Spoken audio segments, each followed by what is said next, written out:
อายุหลายขึ้นสิ่งใดที่เบาได้ก็ควรเบาอันใดตัดได้ก็รีบตัดไวๆเฮาบ่ได้มีเวลาอยู่ในโลกใบนี้ตลอดไปบางสิ่งในชีวิตถ้ามันหนักมือหรือถ่วงเฮาก็อย่าไปให้จิตมันอยู่ในใจเฮาโดนจนเกินไปชีวิตคนเฮาคือการเดินทางบ่แม่นการแบกทุกอย่างไว้ตลอดทาง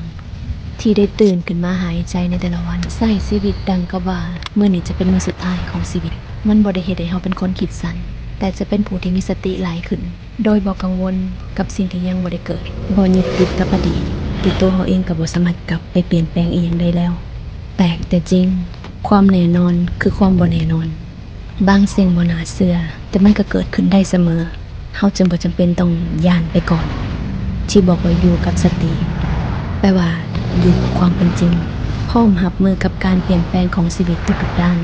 คนรอบตัวจะเปลี่ยนไปแบบใดเฮาก็เป็นเพียงแต่ผู้เบิ่งบ่มีสิทธิ์ตัดสินไผ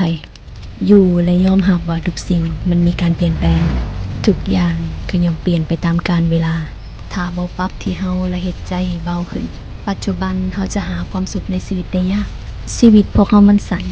และเฮาก็มีเวลาได้หายใจในโลกใบนี้อีกบ่ดนสิ่งใดที่เคยมีเคยได้สุดท้าย